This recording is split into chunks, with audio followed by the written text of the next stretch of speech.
Hi hello welcome to Rani's వంటిల్లు. ఇవాళ పుల్లగా మామిడికాయ పచ్చడి చేసుకుందామండి.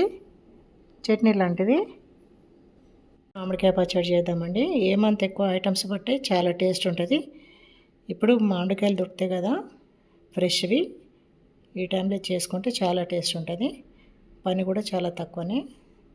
చూడండి, ఒక మామిడికాయ తీసుకొని దాన్ని పొట్టు తీసి చిన్న ముక్కలు కట్ చేసిన ఒక కప్పు వచ్చింది. 5-6 ఎల్లిపాయలు, ఒక చిన్న కొబ్బరి, చిన్న సైజు కొబ్బరి ఒకటి, జీలకర్ర, కారము, ఉప్పు, ఇంత ఐటమ్స్ అండి. తర్వాత పోపు గింజలు, నూనె అవసరం ఉంటుంది. చేసి చూద్దామా, స్టార్ట్ చేద్దామా.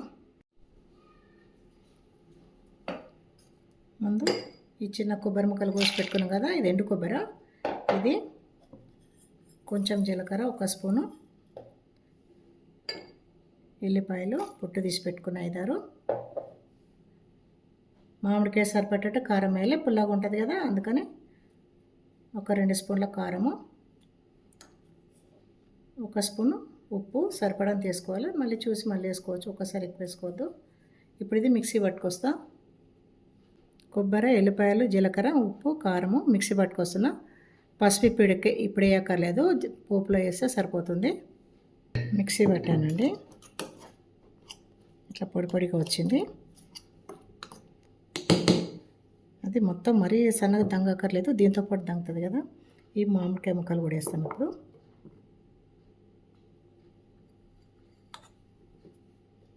ఇప్పుడు మళ్ళీ దీనంతా కలిపి మిక్సీ పట్టాలి.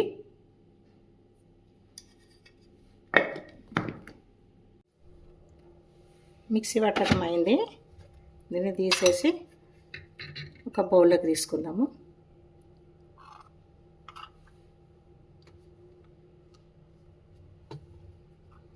ఇలా మెత్తగా మిక్సీ పట్టుకోవాలి. చిన్న చిన్న పీసెస్ అక్కడక్కడ ఉంటే కూడా మంచిగా అనిపిస్తుంది.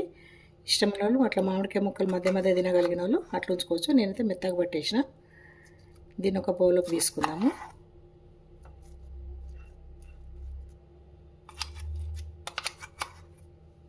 ఇది ఇట్లనే కూడా తినొచ్చు, పోపును వేసుకొని కూడా తినచ్చు. ఇట్లా తిన్నా కూడా చాలా టేస్ట్ ఉంటుంది. పోపును వేస్తే ఇంకా టేస్ట్ ఉంటుంది. పోపును వేస్తే మేము ఎక్కువ శాతం ఇట్లా పోపును వేయకుండా ఇట్లాగే తినేస్తాము. పోపున కూడా వేసి చూపిస్తా చూడండి. ఇప్పుడు ఒక చిన్న కడాయి పెట్టి వేడి చేసి, స్టవ్ ముట్టించి వేడి చేసి కొంచెం ఆయిల్ వేద్దాము. ఆయిల్ వేడి కాగానే కొంచెం జీలకర్ర, ఆవాలు, మినప్పప్పు, ఒక ఎండుమిరపకాయ వేసి కలపాలి.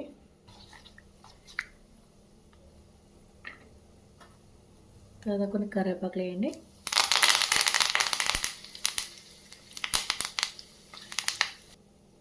ఇవి వేగనివ్వాలి. మినపప్పు బ్రౌన్ అయితే వేగిపోయినట్టు.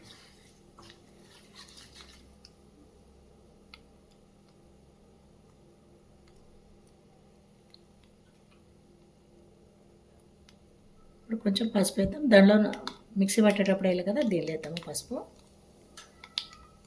వేసేసి స్టవ్ ఆఫ్ చేసి ఇదంతా దీనిలోకి వేసేద్దాం. పోపులకి గిన్నెలో కూడా గుమ్మరించుకోవచ్చు, ఇట్లా కూడా వేయచ్చు.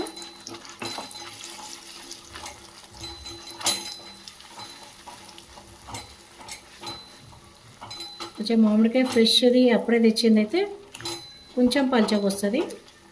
ఇది ఫ్రిడ్జ్లో పెట్టింది అయితే ఇలా కొంచెం గట్టిగా వస్తుంది. ఇట్లున్న బాగానే ఉంటుంది. వాటర్కి నేమ్ వేయొద్దండి.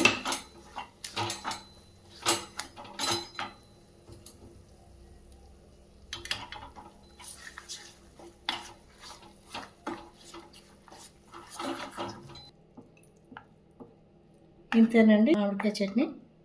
పచ్చడి అనొచ్చు, చట్నీ అనొచ్చు. టేస్టీగా అయ్యే మామిడికాయ పచ్చడి ఇది.